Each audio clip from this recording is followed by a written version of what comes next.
All right, strap yourselves in, cause today we're going deep on a true cult classic, The Invisible Maniac. We've got IMDb, Wikipedia, and even a full movie explanation lined up, so we're covering it all. Behind-the-scenes trivia, plot breakdowns, even what people thought of it back in the day. So the big question for this deep dive, what makes this 90s horror comedy tick? What's with the love all these years later? And is there more to this crazy flick than meets the eye? What gets me about The Invisible Maniac is how it's framed. Both a tribute to and like a twist on all those classic Invisible Man stories. Yeah. You know, scientific ambition, descent into madness, the whole morality thing about invisibility. Yeah. But then it throws in this wild mix of horror and comedy, makes it really stand out. Right. Like, it's got some genuinely creepy parts, but then it goes full absurd with these over-the-top death scenes. They're almost funny. It's a weird combo, but it works somehow. Right. And speaking of weird combos, let's talk Shannon Wilsey. She played Savannah in the film. Her story is almost as wild as the movie itself. Definitely a cautionary tale. IMDb mentions how Wilsey was really embarrassed by how the film was received. You know, the audience laughing during her scenes. It kind of made her doubt her acting and eventually led her to a career in adult entertainment. That's just heartbreaking, especially considering the movie's whole themes about voyeurism and the dangers of unchecked power. It's like this uneasy parallel between her life and what's happening on screen. It's one of those films that hit cult classic status, meaning it didn't necessarily get huge mainstream success, but built a devoted following over the years. And some of that has to do with its place in the world of trash cinema, wouldn't you say? Trash cinema is fascinating. It's all about the low-budget aesthetic, often intentionally bad acting, and a willingness to push the envelope with the content, with taste, with everything. It's like the cinematic equivalent of a guilty pleasure. And The Invisible Maniac fits that perfectly. The ridiculous deaths, the absurd plot points, it owns that so bad it's good feel, which is a big part of the appeal. Okay, so let's get into the plot a bit for context.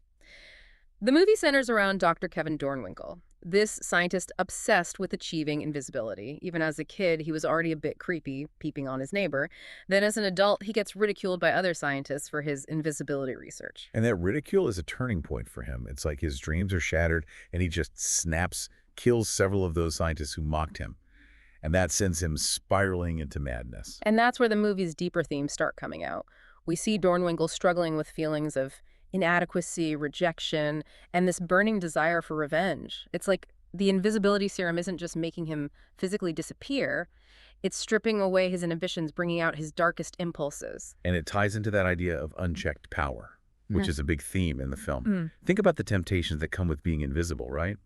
You can spy on people, manipulate situations, even get away with crimes. It's a classic invisible man trope. But the Invisible Maniac uses it to explore the psychological effects of that power. And it's not just Dornwinkle, right? The film touches on those power dynamics within the school where he ends up teaching physics. You've got this predatory principal, Mrs. Cello, and she'd already seduced a student and then tries it on with Dornwinkle. That's right. Mrs. Cello represents the abuse of power in a more real-world sense. Her actions highlight the hypocrisy, those blurred lines within institutions.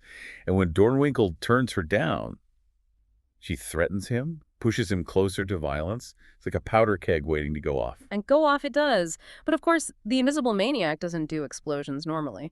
The director, Adam Rifkin, seems to love the absurd, even going by Riff Coogan for this film. Why the fake name? It just adds to the mystery. Anyway, we get these ridiculous death scenes, like drowning someone in a fish tank, and then the ending where Dornwinkle strips a newscaster naked on live TV. It's like Rifkin saying, yeah, this is a dark story, but let's have some fun with it. And that's what makes it so interesting. It's not afraid to be both horrifying and hilarious, thought-provoking, and totally absurd. It's a wild ride, and it makes you question everything you thought you knew about horror comedies. Okay, so we've got this mix of horror and comedy, the trash cinema vibe, and the director's thing for the absurd. But there's still so much to unpack. We've only just scratched the surface. The deeper we go with The Invisible Maniac, the more we see how it uses invisibility to reflect our anxieties about power, privacy, the darkness that's within us all. And on that note, we're going to pause to gather our thoughts, but don't go anywhere. We'll be right back to go even deeper into this cult classic. Welcome back to The Deep Dive. We're picking up where we left off, exploring the twisted world of the Invisible Maniac. Before the break, we were talking about how this movie uses invisibility to expose these really primal desires and anxieties. Yeah, exactly. The power to vanish, to move unseen, to observe without being observed. It's something that's fascinated us for centuries. And the Invisible Maniac taps into that fascination, showing us both the allure and the dangers of such power. It's like we all have those moments where we wish we could disappear, right? Maybe to avoid an awkward situation or escape a boring meeting or even sneak a peek at something we shouldn't be seeing. But the Invisible Maniac takes that impulse to the extreme. It pushes us to confront the darker side of that desire. What if those fleeting fantasies of invisibility became a reality? Would we resist the temptation to use that power for selfish or even malicious purposes? Well, Dornwinkle certainly doesn't resist. He goes on a full-blown rampage, targeting anyone who he feels has wronged him. It's like the invisibility serum amplified his rage and unleashed his inner demons. And it's not just about revenge. The film also explores the psychological toll of invisibility. Dornwinkle becomes increasingly isolated, paranoid, and detached from reality. It's as if the act of disappearing physically also erodes his sense of self, his connection to humanity. Which is interesting because, in a way, he becomes even more visible in his absence. He's this unseen force wreaking havoc, leaving a trail of chaos and fear in his wake. His invisibility becomes a symbol of his power, his ability to control and manipulate those around him. And it's that control that ultimately corrupts him. He starts small, playing pranks on his students, but then his actions escalate. He manipulates situations to his advantage, exploits others' weaknesses, and eventually resorts to violence. Like the scene in the principal's office, right? Mrs. Cello tries to seduce him, and when he rejects her, she threatens to expose him. He's trapped up into a corner. It's a tense moment, and you see how the pressure is mounting on him. That scene is crucial because it shows how the film blends the themes of power and sexuality. You have Mrs. Cello, who embodies the abuse of authority, using her position to prey on others, and then you have Dornwinkle, whose own desires and frustrations are amplified by the invisibility serum. And it's not just a black and white situation. Yeah. The film doesn't shy away from the complexities of these characters and their motivations. You see how Dornwinkle is both a victim and a perpetrator, someone who's been hurt, but who also inflicts pain on others. That's what makes The Invisible Maniac so thought-provoking. It's not just a mindless horror flick. It's a film that asks us to consider the nature of power, the consequences of trauma, and the dark side of human nature. Right. And it does all of that while still delivering those classic trash cinema elements. I mean, who can forget the sandwich kill? It's a scene that's both horrific and hilarious, a perfect example of how this film pushes boundaries and defies easy categorization. That blend of horror and comedy is what makes it so compelling. It keeps you guessing, keeps you on edge, and ultimately makes the whole experience more memorable. Absolutely. And speaking of memorable, let's talk about the ending. It's a real doozy. You have this showdown between Dornwinkle and Chet, his rival for the invisibility serum, both of them invisible, fighting to the death. And it ends in a fiery explosion. Initially, the police think it's Dornwinkle's body. Yeah. They assume he committed suicide, but then Plot twist. The invisibility serum wears off and is revealed to be Chet's body. Dornwinkle is still out there, somewhere invisible, and presumably still dangerous. It's a classic horror movie trope, but it works perfectly here. It leaves the audience with this lingering sense of unease, this feeling that the story isn't truly over. Exactly. And it reinforces the idea that invisibility, while tempting, can be a curse. It can isolate you, corrupt you, and ultimately lead you down a path of destruction. It's a cautionary tale wrapped in a darkly comedic package. So what does this all mean for our listener? We've got a film that's funny, scary, thought-provoking, and just plain weird. Where do we even go from here? I think the key takeaway is that The Invisible Maniac is a film that deserves to be discussed, debated, and dissected. It's a film that challenges our perceptions of what a horror comedy can be, and it forces us to confront uncomfortable truths about ourselves and the world around us. We've talked about the plot, the characters, the themes, and the overall vibe of the film. But there's still one crucial aspect we haven't addressed: the broader context.